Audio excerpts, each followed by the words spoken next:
một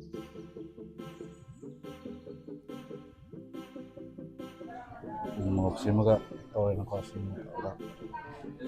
rau bôi chu special loi na thang kun ra gì đó cầm đầu đấy Hanai tu su dum hang di hang ya do sina ajani thong hang ba mà được sao tu viram mani platter so moni ko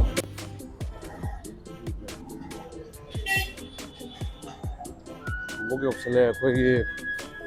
Manipuri Chak-khum thế sẽ đến try tàu gì đấy có mà nó vừa location này nó vừa cái taste máy tàu này bị tăng riêng rồi đó Chak-khum gì son năm rồi đấy to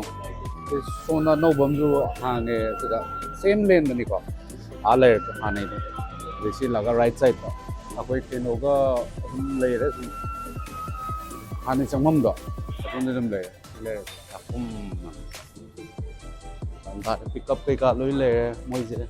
지디어 나가지 게 오포지트 해 따래 봐. 한 번은 세트업 또 하면 됐어. 픽업 말래. 나오네. 네. Vikram अब जी चांद मंगाई तुम तोड़ देना ना ना वो हम लाके तोड़ते हैं ना ना वो लोग किसी ना सी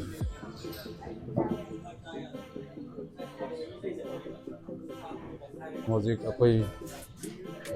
Manipuri Chak-khum dole nau hana ten lagi tu nau si nau phom mui de sina hanai se no ya no hana tu di kam dole hanai tu su dum hang di hang ya do sina ajani thong hang ba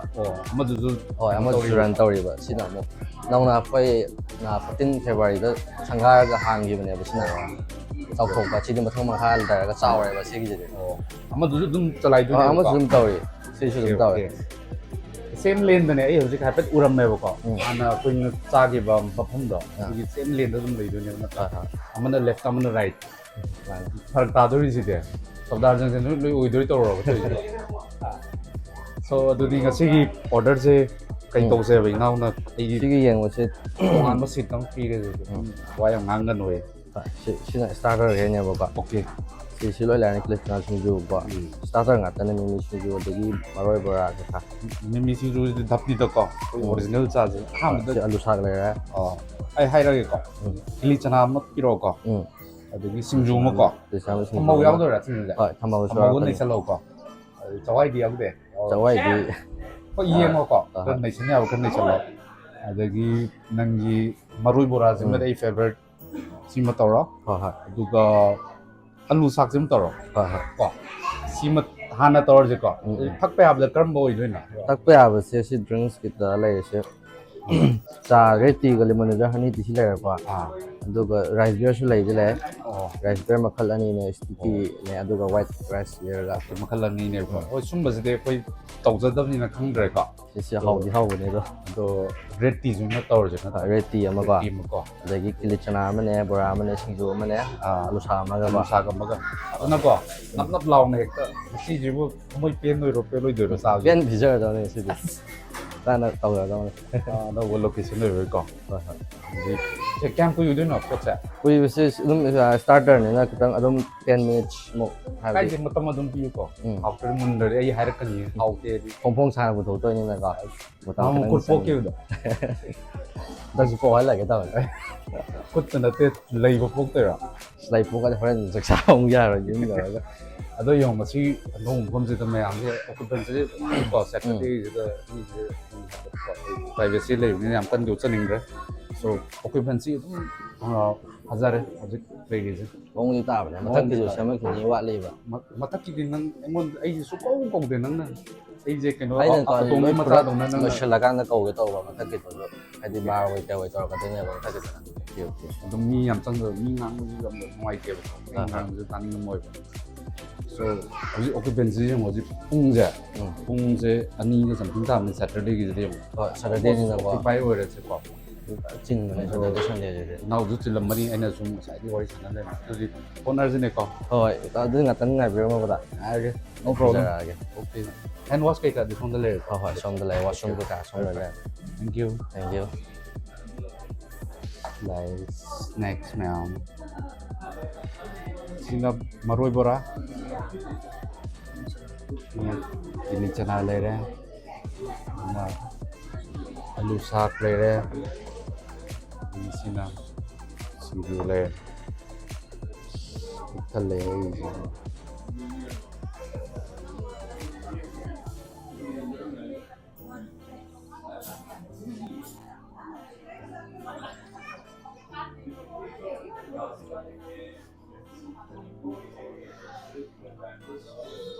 Okay. Ui ma'am, hồi thì có ngon si kẹta để 거기 스낵스 플래터 하이타레고 거기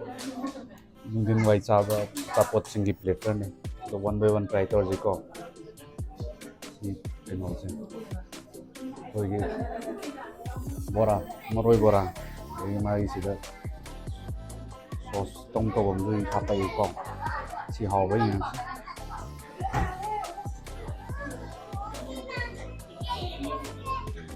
이거 혹시 좀 그딴 거 갖다 디워야 돼 혹시만 달리주라 이 말이 마 아니 좀 더 뭐. 좀 더 와라 심하대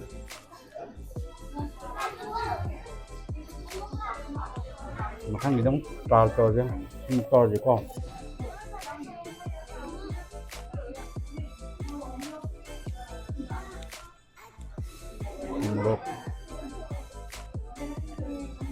một rồi xin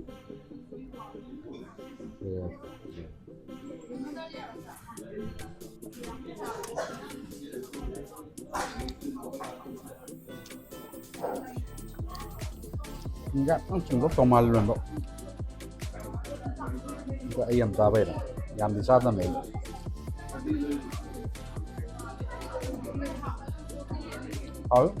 Umrok nggak sih lah? Umrok slice sih dong, tau? Udah kan itu kalau.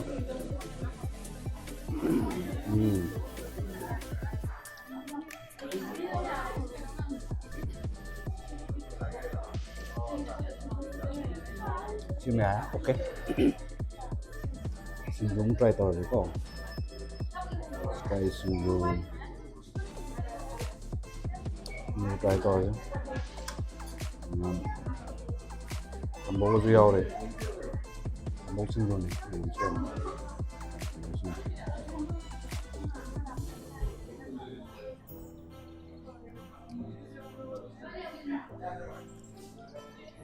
Hỏi bất तुम जो प्रिवेलेंटली वाल है तो तुझे मत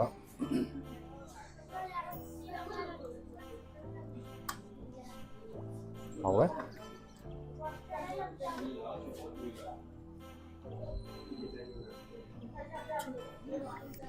हाँ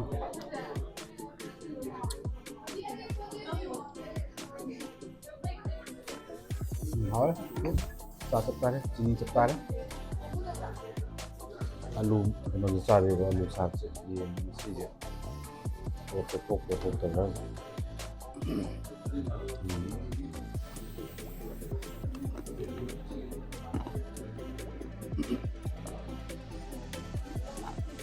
तो मुझे कंदूर माल का पेट ले महाव है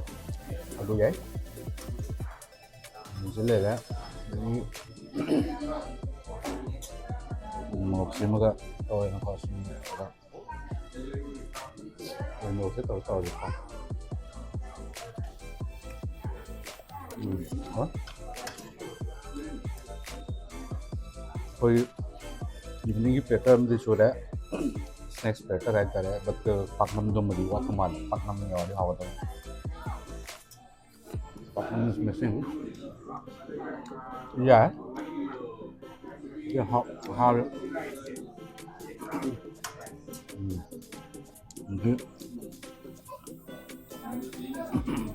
Cái lò Bora sẽ ngồi vào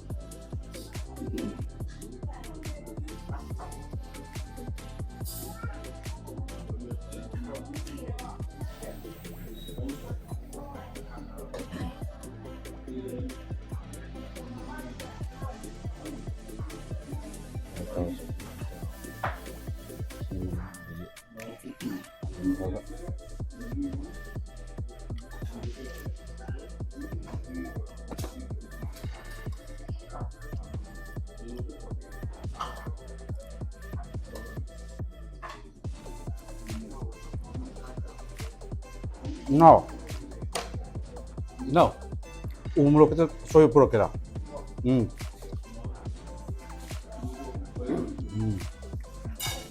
Hả?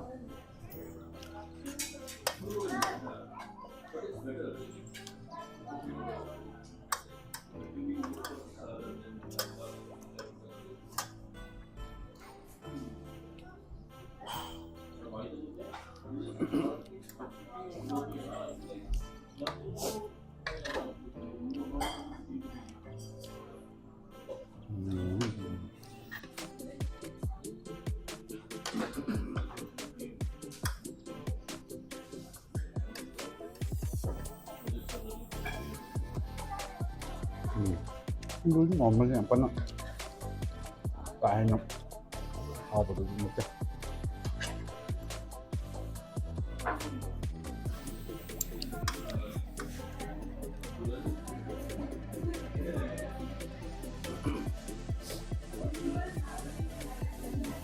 ऐसे dia. Split belum ऐसे dia. Oh my god. Papor macam ni awak. Yes. Mai tao nó.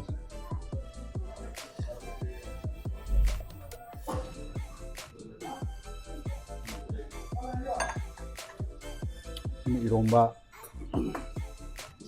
kangsoi, uji, cái nó không phải nó Hawaii mangan. Dia tahu ni. Si platter je prakta tu rah now.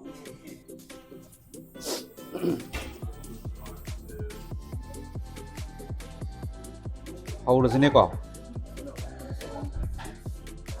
TV horror.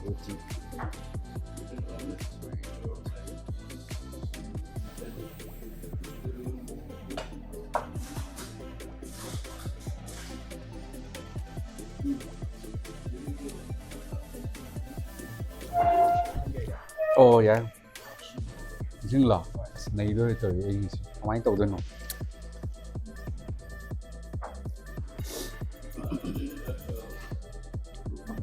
Singju是不拖着身上，好多嘛的。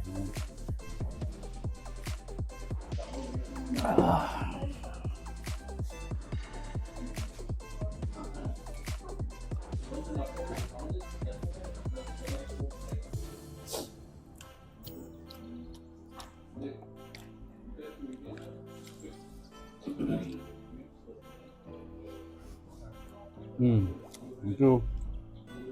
来噻。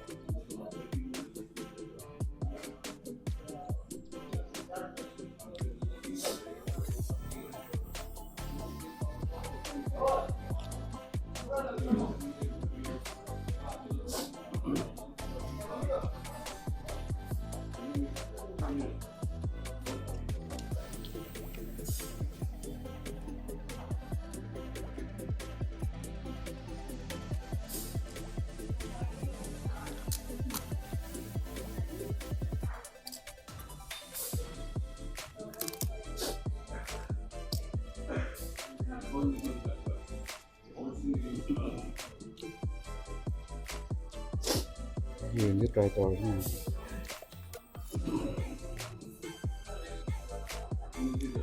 Nhìn giá ăn có nó tuồng nó tức. Trời trời.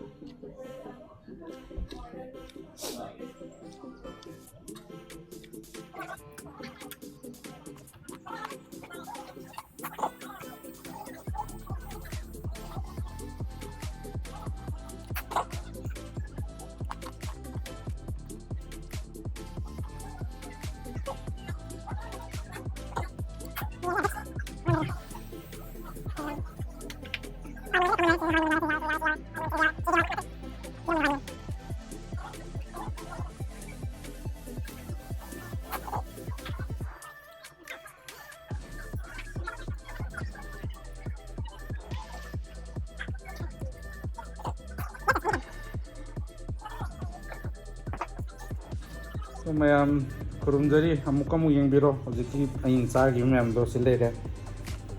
maman kai ka